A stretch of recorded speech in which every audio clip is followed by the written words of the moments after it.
Hello, welcome to Loremaster's Lair.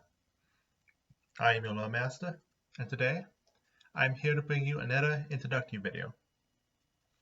I started this channel with the generals of the eras and continents of Golarion. Then I pulled out, doing a 4-part general look at the planes. Now, without even having looked at an individual plane, I'm doing something in the middle. Well, it's not as if I planned these more than a month in advance, so things not appearing happen. So anyway, today I'll be doing a short introduction on the planets of Golarion solar system. There are several reasons I'm doing this now. Right before my Halloween month, I did a quick overview of the sun in a side tangent. And this coming week, Players of Adventure Paths, we're going to look at Akiton. And I would like to get a general information video out just in case I do want to do a plans video this coming year. I don't want half a year to a year. I'm still debating that to pass before I do current information. Do a topic we have current information on. So, anyway. Plus, I have also found a few side tangents I would like to cover at this moment. So, this video is going to be another one with bits of both Pathfinder and Starfinder in it. Mostly Pathfinder, as much of the backgrounds of the planets still either exist millennia from now, or effects on how the planets work with the Pact World governments. I guess I can tell you where you can find the information yourself while I am here. For Pathfinder, one is Distant Worlds. From Starfinder, the core rulebook by the name of the Pact Worlds. That's going to be a decent length video today, since it is closest in format to one of my planes videos, with more planet-specific videos coming eventually, just as I promised individual planes. But so expect this to break 30 minutes. So let's get started. So since we are not worrying about the sun today, again, already did a side tangent on it, we will start with Avalon. Starting with measurements, size is 1/3 that of Golarion, 1/20 of the mass, and 1/3 the gravity, and orbits around the sun every 90 days. Other unique points of Avalon include the fact that it takes only 12 hours for a complete rotation of the planet, and it has almost no atmosphere. This means the planet is pretty much free from biological life. However, it is teeming in technological life. An unknown amount of time ago, beings of unknown origin, now known as the First Ones, came to the planet and created mechanical beings known as Akashis. They are used for a variety of purposes, but their most standout feature is the ability to evolve, to over the years improve themselves, not to only become more specialized, but also to become unique creatures, to where they are considered their own unique race/ancestry. However, eventually, the mysterious First Ones left, leaving the Akashis behind and leading to the development of two major factions. Those who wait, who continue to do their jobs as if the First Ones never left in anticipation for the eventual day to come back. And those who become. Those who work to become more like the First Ones. Which, since they see the First Ones like gods, the eventual goal for some of them would be godhood. Which, depending on where you are in the timeline, they either are on a good way there with the city-wide era known as Epoch, or successful, with Epoch achieving godhood and becoming 1/3 of the deity Triune, with the two Golarion deities Brig and Castorball. Though that is getting into eventual god videos, so we can stop there for today. One of the most common jobs for Akashis are the mining of skymetals. So let's have skymetals be today's first side tangent. The person of the show where we dig into topics just a little bit deeper. Skymetals are the names of 7 metals which are most commonly found through meteor strikes instead of through natural mining. And Avalon is known for repeated meteor strikes.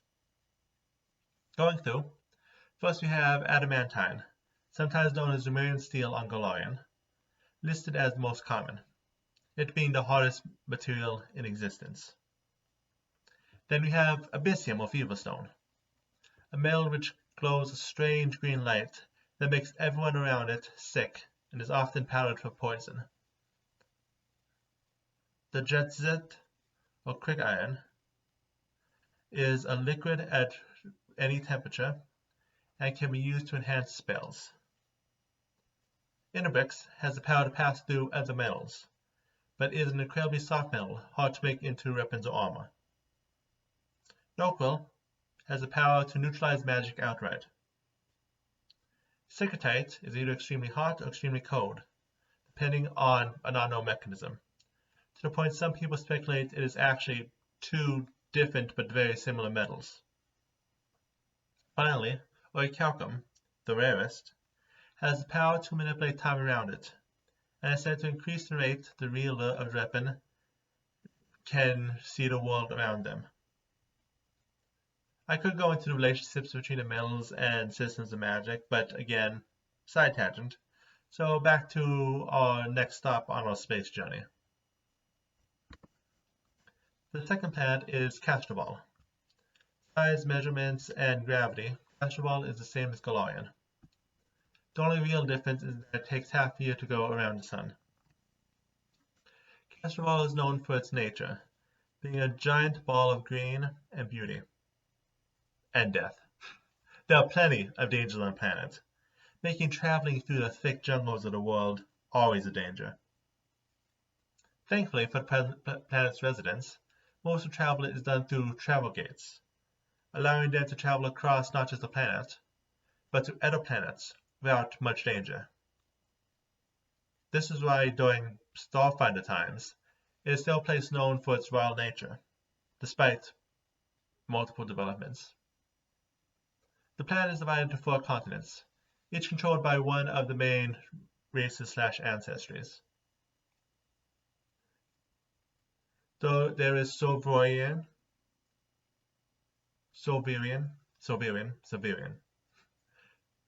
the home/one of the homes of the elves. I talked about this continent and the history of the elves in my elf video a while back, so I'll kind of skim over it today so I have more time for the other 3.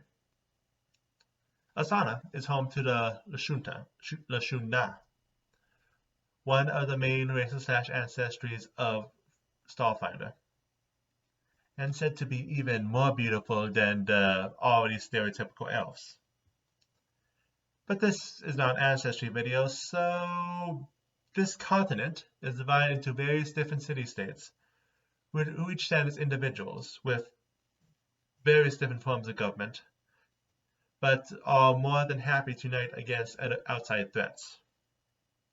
For examples of outside threats, see the Formians and the colonies.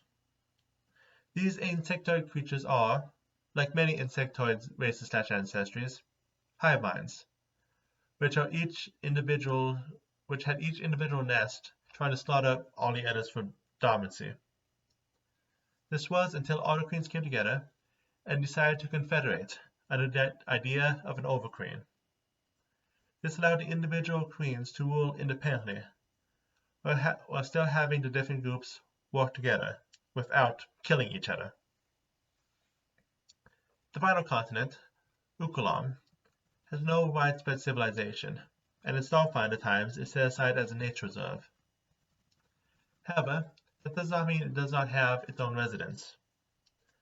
The largest intelligent race from here being the plant humanoid known as Khazars. Next in order would be Golarion and its moon, which I will not go into in depth today. See one of my first videos which covers Golarion as a whole, and that should do you better than me getting even more broad today. Do not worry, we'll be back on Golarion next week. Next on the list is Architon, one of the main reasons we're here today. Architon is 1/2 the size of Golarion, 1/10 the mass, and 1/3 the gravity. It takes twice as long for Architon to travel around the sun. Though since Architon was as green as its neighbors, but events in the past left the planet lacking in water, leaving a large desert the natives had needed to adapt to. And adapt they have, them having a slightly higher level of tech than their nearby cousins of Golarion. Which, by the way, during Pathfinder times, gunslingers were much more common on Architon than they were back on our homeworld. And, by the way, when I say near cousins, I'm not joking. While the elves have their portal to Castorball, there are various hidden portals that connect Golarion and Architon, which have been discovered, then lost over the centuries. Meaning that this is the planet that has the most cultural exchange with Golarion. There are a total of 5 native races / ancestries to briefly mention, or, in some cases, ethnicities. As the first is the red-skinned humans, known as Hilki. No one knows when humans first settled on the planet, but our distant cousins are surviving just as well as any other. Speaking of no records how they arrived on Architon, we have Ratfolk or Yoski, as they are sometimes known, who live as ancestry on both.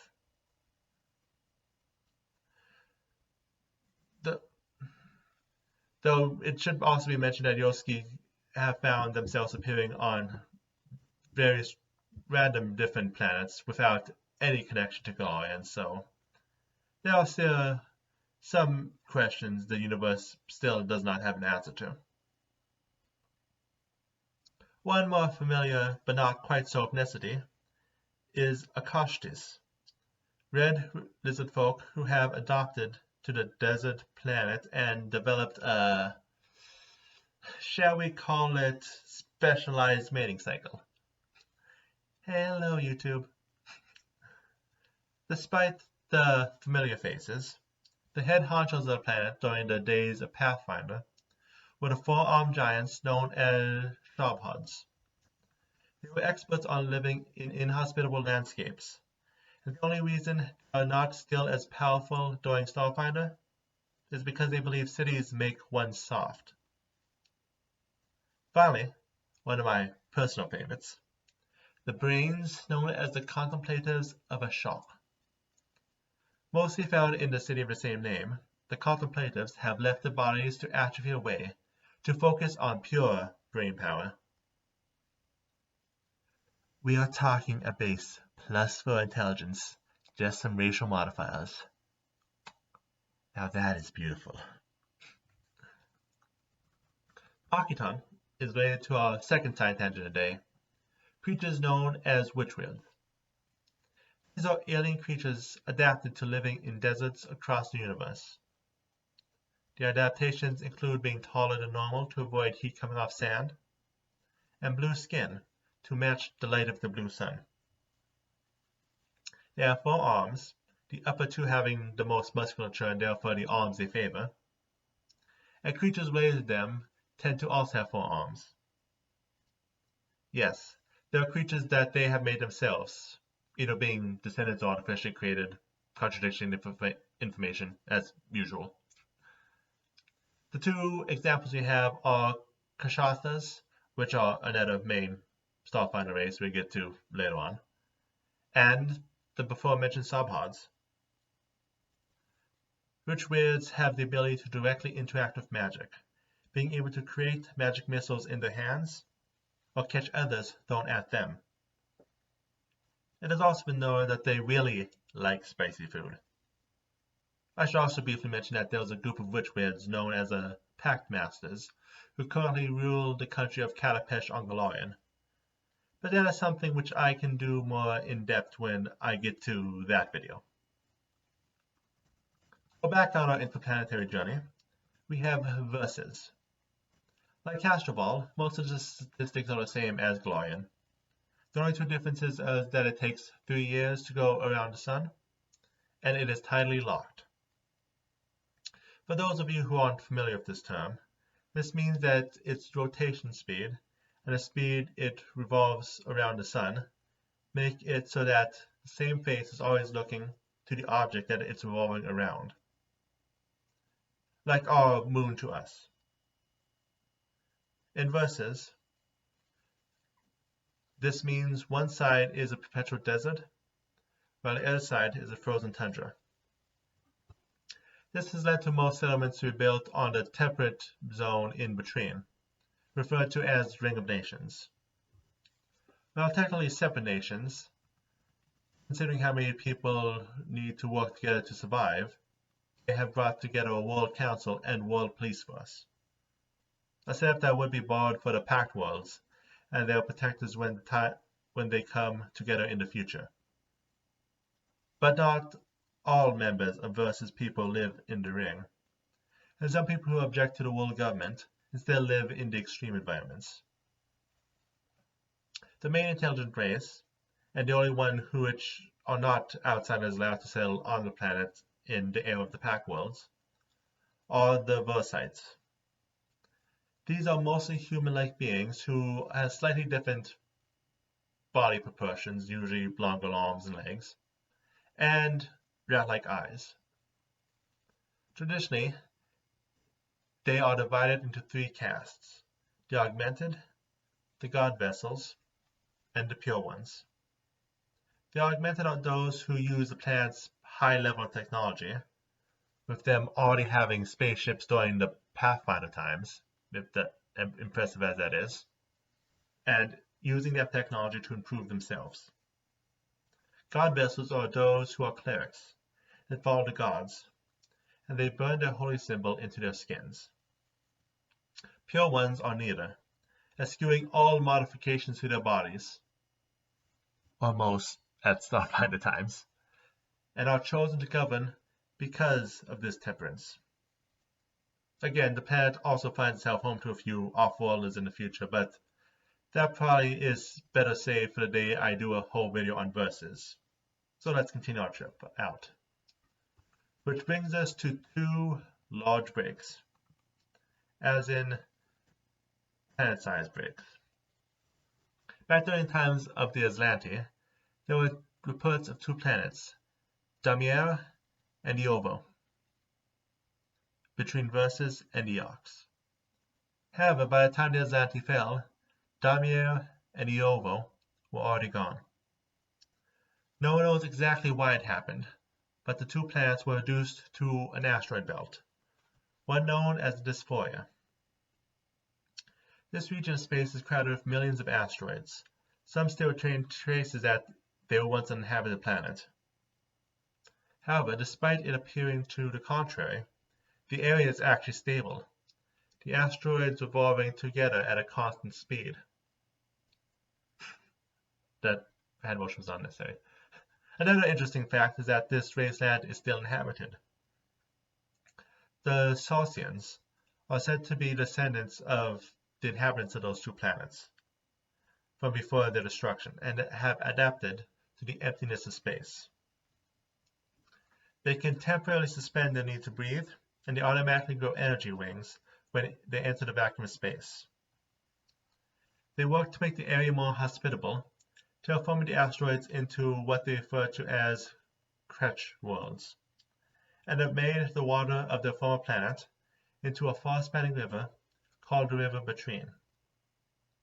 That said, despite claiming the Dysphoria for their own, there is much of the asteroid belt which even the Saucians have not explored.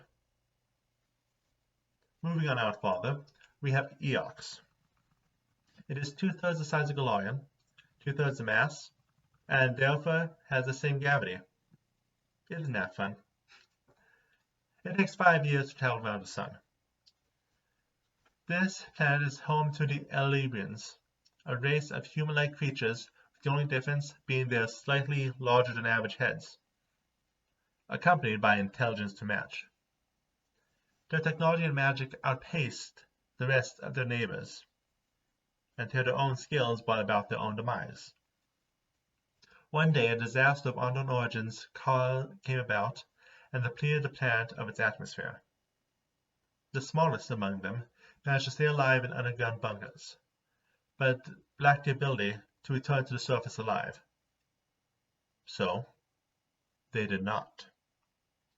Using their knowledge and power, they turned themselves into creatures known as necrobites. Now calling themselves the Bone Lords, they divided up the planet and continued on with their own experiments. An entire planet of undead lords, working on their own projects, which, being undead, are not always humane. 2 quick Starfinder notes to make. It was discovered in the intervening millennia between Pathfinder and Starfinder that there were still living Elibrians, though these living still live in underground bunkers or in special cities with artificial atmosphere.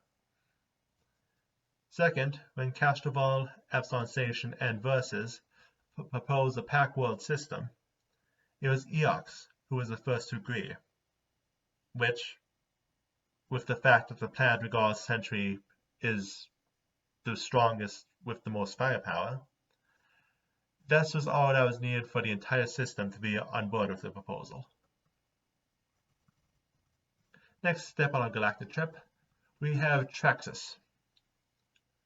We have another planet exactly the same size as Golarion, but with one large twist. The planet has a unique orbit, overall taking 317 years, but traveling elliptically, spending half the time being one of the most distant planets, and spending the other half being closer than Castorball. This has led to all life on the planet adapting to having centuries-long winters and centuries-long summers. There are 3 main creatures who live on this planet: dragons, dragonkin, and Riforians. Dragons rule one of the largest continents, dividing their domains among themselves, and warring for territory among themselves, but mostly against the other continent to the east. It should also be noted that while we are dealing with dragons, that most of the dragons on the planet are chromatic dragons. While metallic dragons do exist, something on the planet has allowed the chromatic dragons to breed faster, and they have outpaced and mostly hunted down their other kin. On the other side to the east, we have the Riforians, also referred interplanetarily as Traxxas. They are creatures uniquely adapted to their planet. The race/ancestry naturally birthing children better in dealing with winter or summer, while keeping with the planet's rhythm, even if they are born off-world. They have filled the continent with hundreds of city-states, with every government type imaginable, but who are willing to unite to fight back against the encroaching dragons. In the middle, the Skyfire Mandate, a land bridge uniting the 2 continents, the land eternally at war between the dragons, the Riforians, and the half-dragons who have teamed up to assist the Riforians, the Dragonkin. There is also one other continent which stays out of war, the authoritarian state of Ning, which is ruled justly, despite the unlimited power of its ruler. By the time of Starfinder, it is a capitalist paradise ruled by non-profits. Can the current countries of our world even wrap their heads around such a creation? Speaking of dragons, another parallel between my Plains video and this video is that we're becoming a subspecies of dragons, specifically outer dragons, dragons from outer space. Since this has nothing to do with Traxxas directly, this should be our third side tangent.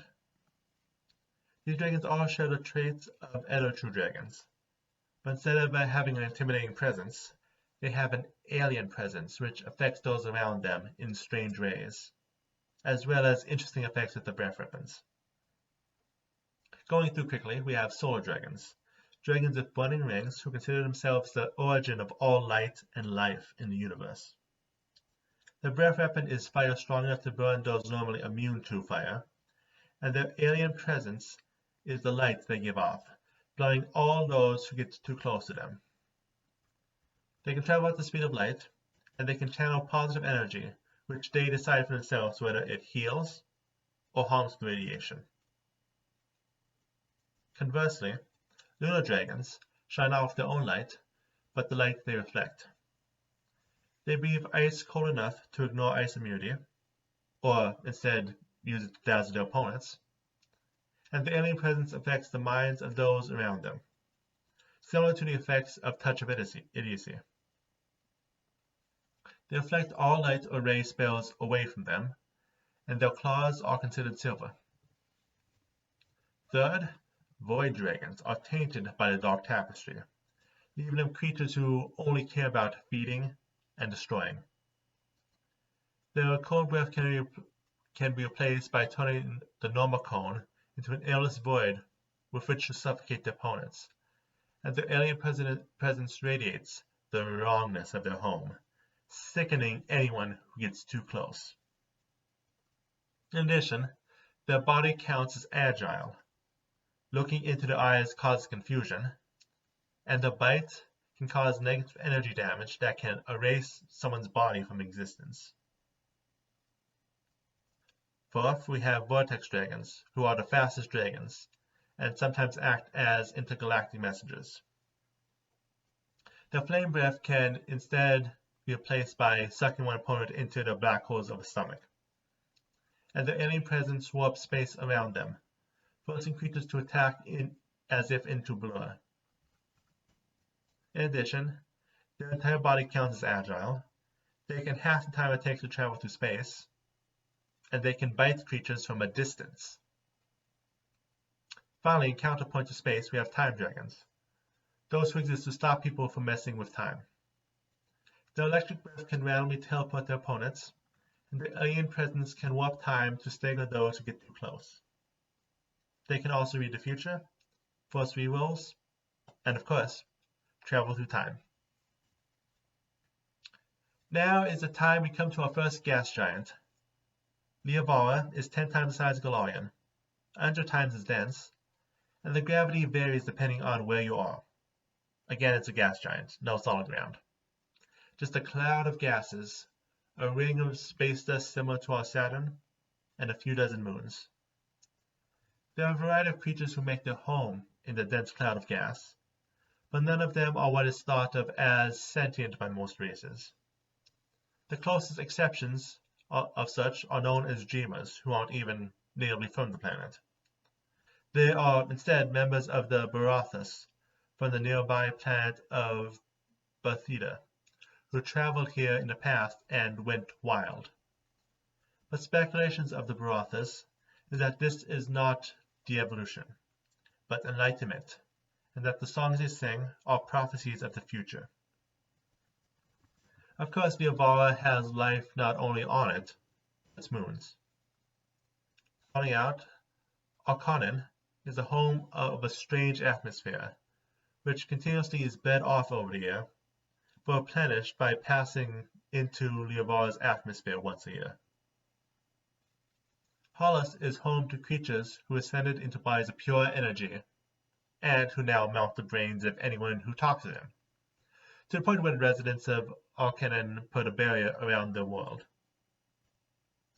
Melis is an abandoned planet, the residents disappearing to something that the last writings only refer to as the Taking. Nachok is home to various insectoid creatures, who are also a creature known as the Feather Queen, who, come Starfinder, turns out to be a physical aspect of the goddess Hylex. Osoro is a moon full of tides of deadly gas, turning mountains into islands. Finally, special man to the small planetoid of Nib, a seemingly empty moon which by Starfinder turns out to be home to the Batrid race/ancestry. They're interesting little wheel people, look them up. Our second gas giant is Theta, the one I just mentioned earlier. Size is 11 times Golarion, 320 times the mass, and the gravity at the surface is anywhere between half and double Golarion's gravity. It takes 30 years for the planet to revolve around the sun.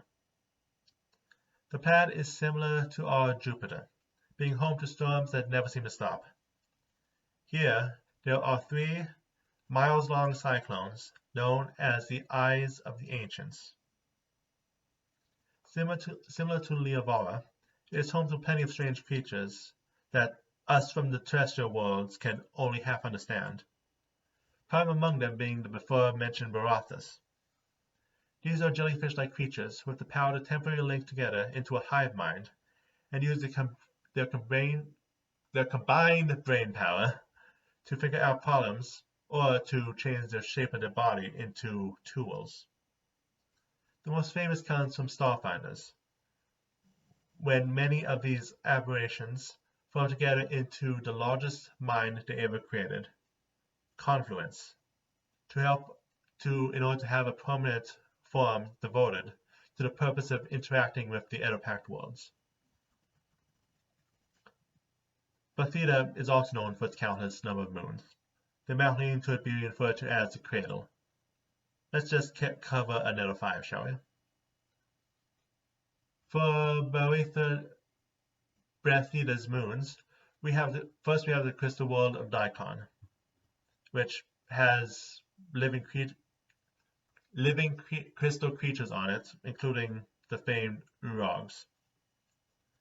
Kalo Mahoi is a world of ocean, inhabited by the Kalo people. Marta is a jungle planet, inhabited by creatures known as Markoi, which have 7 genders. 2 of the moons, Tris and Varos, are virtually uninhabitable, the former due to radiation, and the latter due to constant volcanic activity. Next, Apostate, which is 1/5 the size of Golarion, 1/100th the mass, and 1/10 the gravity. It orbits the Sun every 243 years. This object is a mystery, many of the markings pointing to not actually being from the solar system, but instead from outside and was just captured in orbit. This is not that far from the truth. If one manages to get through their impenetrable doors, they would find that carved tunnels have breathable air, and that there are many rooms one would expect to find on a spaceship, because it is a spaceship, kind of.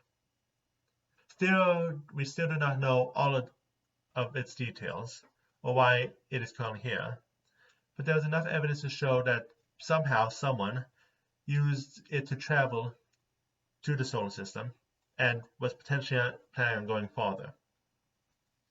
There are no known records to show this. Even in Starfinder's times, tunnels have never been fully explored. However, that does not mean that there is no natural inhabitants, or unnatural in this case, depending on how you want to describe the Ile, creatures without a set shape, are birthed artificially by a place known as the Chamber of Life. No two are alike, and many prefer to stay in the safety of their homes and the chambers instead of risking trying to live in the tunnels and potentially getting killed by patrolling robots, who I should probably also mention out here. At Starfinder times, some doors have been opened and the Illies have disappeared, leaving Drow and Orcs to claim the world for their own. Well, the outside of the world. Finally, we have the stranger, Octun. Octun has a mass 2 times that of Golarion, with 2 times the gravity, taking 500 years to go around the Sun. When it comes to size, it varies. You see, when people see Octun from a distance, they see either a vibrant world that can support life like Golarion, a large gas giant, or a lifeless rock. It can be different even to those standing right next to each other, using the same equipment. However, from up close one can see the truth. A strange planet covered in mysterious gases, and with the Earth shifting, almost like it's breathing, like the planet is a living being, potentially a great old one, just waiting for the day it wakes up and brings an end to the Pact Worlds. The atmosphere is entirely poisonous, infecting outsiders who breathe it with a variety of random poisons. At first, because eventually, outsiders become natives as their bodies and minds are slowly warped into monstrous creatures. This planet is home to a variety of cultists who come from all over to worship either the planet or their deities from outside, whether of the Dark Tapestry or of the Domain of Black. The closest thing Octun has to a leader during the Pathfinder era is a man known as Castorball the King, High Priest of Liobaura. Eons later, the leader is instead Castorball the King, High Priest of Liobaura. Welcome to Octun. Now, we've talked about the followers of the Dark Tapestry and the Great Old Ones briefly in the past, so let us even it out by using our last side attention to talk about the Dominion of Black. Also known as the Black Truth, these are creatures who are actively antithetical towards all life in the universe. Though little is known about the core of their power, agents who have gone abroad tend to take all living creatures and take them to their flesh forms. They also act as corrupting elements, either having their agents give hints which, when all threads are followed, lead to great conspiracies, like their interactions with ancient Assyrian. Or they can work directly, causing phenomena known as mind quakes, which warp people into highly intelligent but heartless versions of themselves. The most powerful of the Dominion Black are as strong as deities, though they do not grant their swarm spells. However, they are as dangerous as any cultist, maybe even more so considering how little they seem to care for all forms of life. So let's end this with two places of mention in Starfinder, artificially built planets. Quickly, time. First, Avalon Station. This is the life capsule made for the inhabitants of Golarion after the planet mysteriously disappeared. For those of you not unfamiliar with Starfinder, it's a long story. Since the gap made it so people do not remember what had happened for the last few millennia, again long story, including why the station was built to begin with, the station began in anarchy, and ended more or less controlled by gangs made official. The Edda, Idari, is a ship made by the Castlevale when they left their homeworld to try to conquer Akashis for themselves. However, when they actually arrived, they found that it had inhabitants on it. So they had second thoughts and decided just to set their station in orbit between Versus and Dysphoria and have that be their new home. And that is everything one needs to know about the solar system known as the Pact Worlds. And a few dozen more videos I will get to eventually, I promise. Again, we have planets. We have done planets right before Akashis. For all adventure players, path players, I hope you enjoy that this coming week. We have skymetals covered in connection with the Grand Bazaar and potentially projects in the near future. We finished another one of the dragons videos who are making this all dragons who are not native to Golarion.